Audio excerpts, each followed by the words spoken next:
Welcome back to Talking Elvis. Today is the 8th of January, so I would like to wish you all a very happy Elvis birthday. Despite Elvis's own fears, he has not been forgotten. And just like you, I will never forget. Today, I want to do the last episode in the series of Elvis's live albums. I got a bit discouraged actually after I did the one from Haloa. I spent so much time on the Haloa video. I had him going in slow motion, really cool shots up close, had great audio coming in and out. I actually spent an awful lot of time on it, and YouTube just completely butchered it, cut everything, which I was really shocked about because the whole concert is on YouTube. There are lots of reviews on YouTube about the show and individual songs as well. So why they decided to completely destroy what I had done is beyond me. But, so I got a bit discouraged and changed focus a little bit. But it's the last album in the series, so let's take a look at that today. As recorded live on stage in Memphis, was released on the 7th of July 1974 and features the last show of the March tour, which took place at the Mid-South Coliseum in Memphis. It's got a bit of a sentimental value to me because it was one of the albums I remember as a child going to buy when it was released. I remember having Haloa, because I remember thinking it was strange that it didn't have the track listing at the back and it came on a separate piece of paper inside. But I remember distinctly vividly going to a record shop in Clark Street in Edinburgh, and it was opposite the Odeon Cinema, but a bit further down towards the bridges. And the record shop has not been there for a very long time, so I don't know if it was like a well-established place. But I remember going in and buying it, and it was Elvis's new album. In 1974, I was 9 years old. I remember getting home, listening to the album, and I remember actually doing a concert for my poor mother, which she had to sit and watch me do a concert. I didn't have a jumpsuit, but I had a guitar and I had a broomstick, and I remember actually making little tickets. So I gave her a ticket and she had to sit through the whole thing as I stood and mimed the concert. Music-wise, I have the American quadraphonic release of the album. And quadraphonic's a funny thing. You were supposed to have not only 4 speakers, but a special stylus which would pick up different parts of the grooves of the record. But I will say I've never had that, and I've never had the special stylus. But on this album, more than any other quadraphonic album I have of Elvis, I can hear things that I cannot hear on the original album or indeed the FDD, which I have also. The FDD is expanded. The album had quite a few songs missing from it. March 1974, Elvis performs 25 shows in 20 days. The tour started in Tulsa, Oklahoma, and finished in Elvis's hometown of Memphis. Almost 360,000 people saw Elvis on this tour. March 1974 was the first time that Elvis appeared in his hometown since February 1961. Got to wonder why. From 1970, he had been all across the country, but not to his hometown. He makes a statement on the album that it is said that a person cannot return to their hometown. Perhaps he felt that he wouldn't go down as well at the Mid-South Coliseum. The album was recorded on the 20th of March, 8:30 p.m., but it was not the first show in Memphis. He performed 2 shows on the 16th and 2 shows on the 17th. He then goes to Richmond, Virginia, Musboro, Tennessee, and then back to Memphis. And it would be the last show of the tour. In order to get everything onto an album, there were several songs dropped. Steamroller Blues, Fever, Polk Salad Annie, Suspicious Minds, off the top of my head. But they were subsequently released on the FDD. I'm going to focus on the album, the original album today, because after all, that's the way it was. The previous two albums, Hello from Hawaii and Madison Square Garden, both had the 2001 theme. It's not included on this album. It starts with the opening vamp and CC Rider. Honestly, I think he sounds great. He's locked in from the very first minute. The best way I can describe this is that he sings behind the beat a little bit, but it's very deliberate and it's very, very polished. It's almost like a statement. It's a presence more than anything else. He says good evening, and there's a bit of interaction with the audience where he says, give me a chance. Elvis was eccentric, there's no question about it. Really, from 1970 onwards, he gets more and more eccentric. And for me, it reaches its peak in 1975. In 74, we're seeing some of it. He says good evening. There's a small interaction with the crowd. He says, give me a chance. And then he spells it out, C-A-N-C-T-H. Give me a chance. C-A-N-C-T-H. He goes into the wells, which had become part of the opening of I Got a Woman. But there's a cool little bit where he says, she's louder than I am, but I have the microphone, and then goes straight into the song.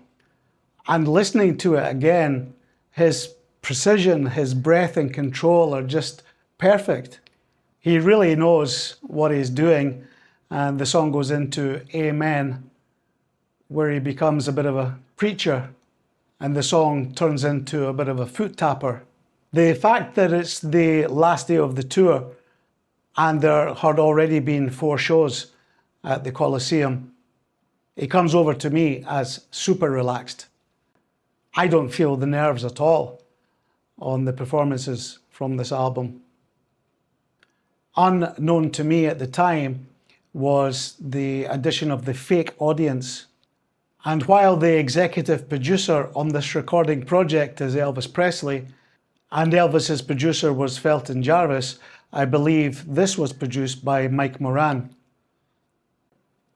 But the audience reactions have been added very carefully at all the appropriate points throughout the album. There's one woman that screams all the way through the whole album, and I always hoped that she was a fan from Memphis who would get the album and then later be able to relive the memories, but I don't know if she was even there or not. Next up is Love Me, and I like this version. He's singing to you, not at you. And while he must be walking around and throwing out scarves, he sings it well, and there's parts like this part here where he goes way off.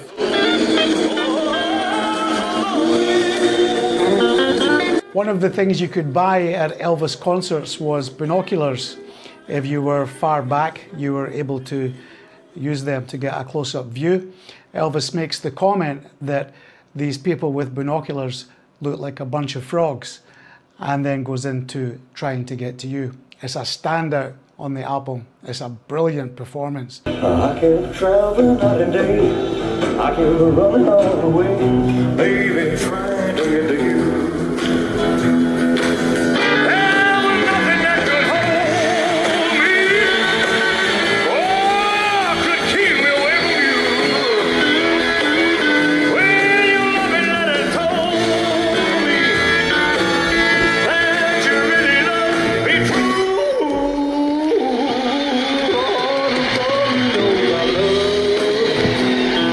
Moments of really controlled power. He's not pushing anything, even though he makes you feel like he is.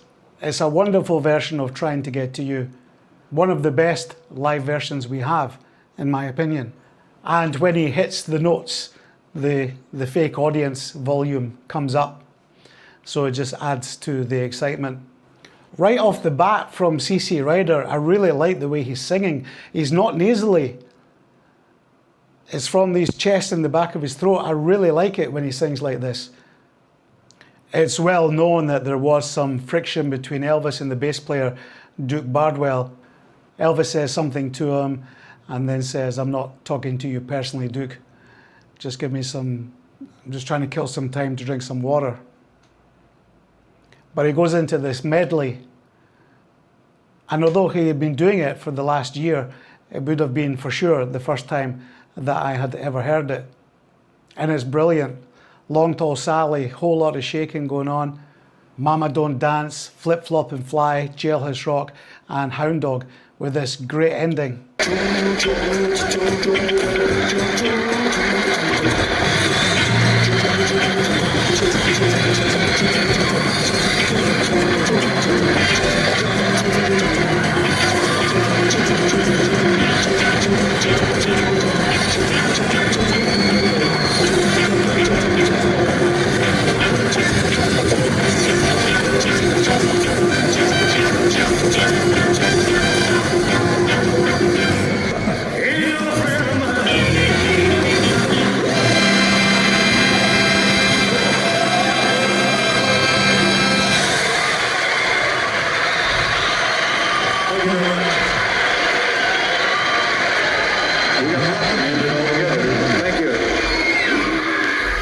And his comment at the end, we got lucky and ended it all together, didn't we?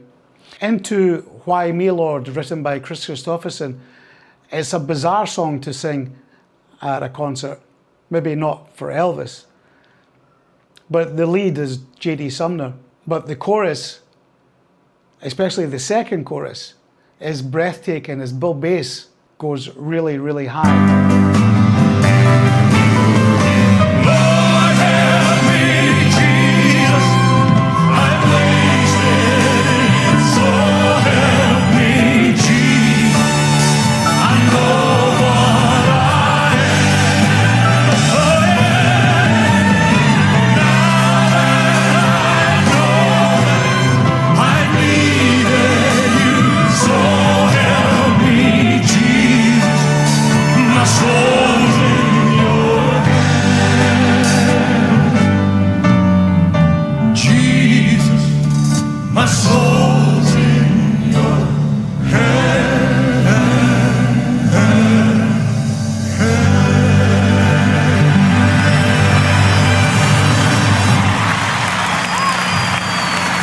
Thank you. Thank you very much. Thank you, ladies and gentlemen. Thank you. JD, Stamps, it's fantastic.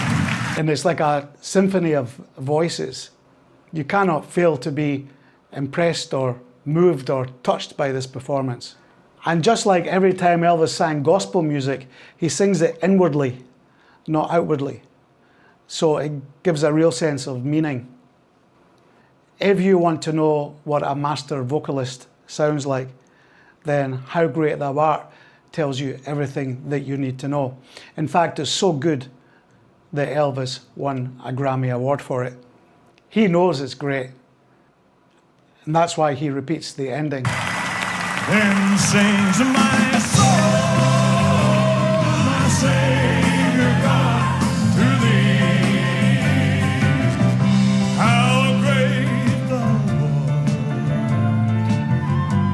how great thou art. Then sings my soul, my Savior God, to thee. How great thou art, how great thou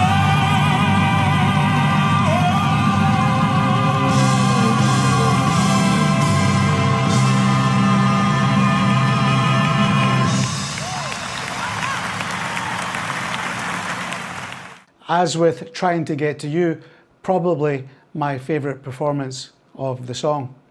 I much prefer Elvis's live versions to the original 1966 version, by the way. He's so composed and never rushes these big moments in the song. It's all timed beautifully. In fact, everybody on stage is just a work of art.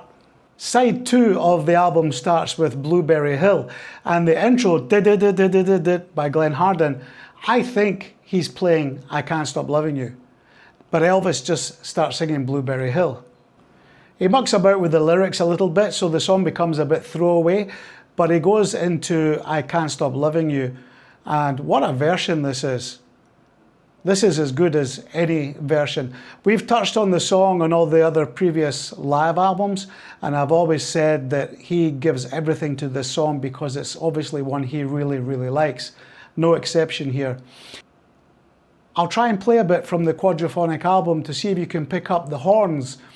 It was what always stood out to me about the quadraphonic release, even though I didn't have 4 speakers and I didn't have a stylus. The horns in certain parts of the album are really, really prominent.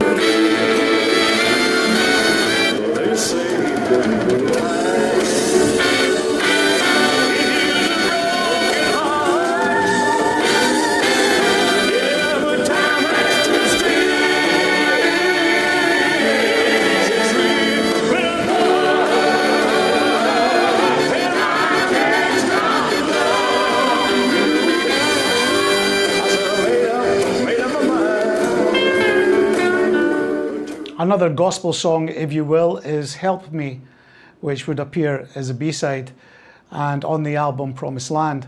Again, the first time I would have heard it was on this.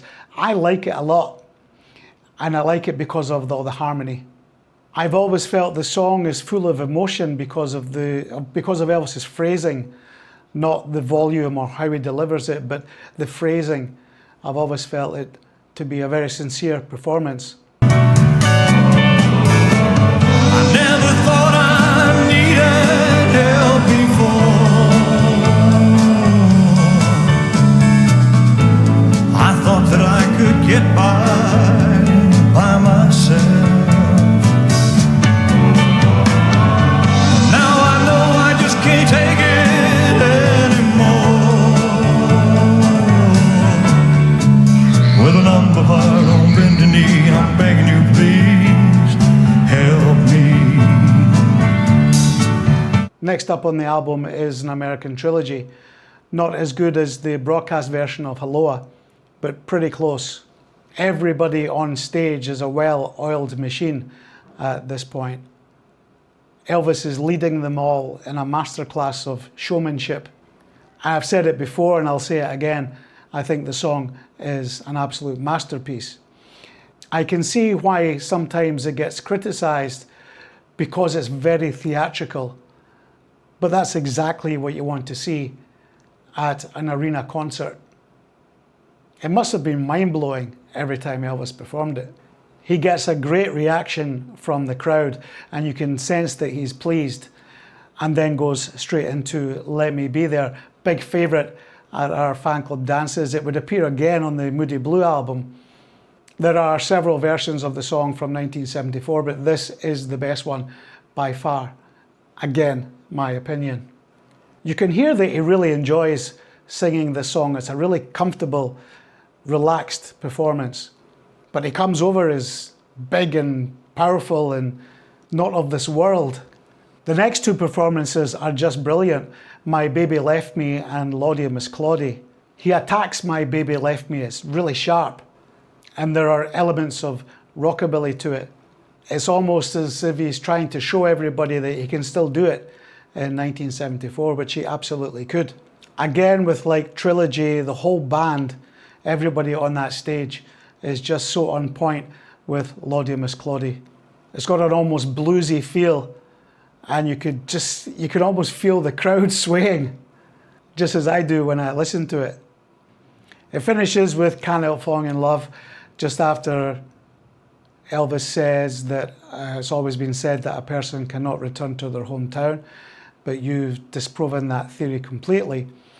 And then you get a kind of standard version of Can't Help Falling in Love. No problems with it. And then the closing vamp. And I've always loved where it says at the end, instead of Elvis has left the building, Elvis has left for Graceland. I think that's very cool. On the subject of Graceland, it was probably the first time that I ever saw the house and the gates. And I think a pretty cool idea for a cover. I understand it was taken by Ed Bonja, and the reason I say that is because this picture was taken, this picture was taken on the 27th of March, and he tried to make Graceland look bigger than it actually was, and went a bit closer. But you can see from the album that he's moved all the way back, probably where they've cut out the part of the grass there now, where you can walk down and take a picture of the full house. As recorded live on stage in Memphis is a real personal favourite, but it's hard for me to pick a favourite live album. I love in person, I love on stage. They're both so different. I love Madison Square Garden. So what can you do? The solution, of course, is to get them all. Thank you for watching.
Cannot return to their hometowns, but you have disproven that theory completely.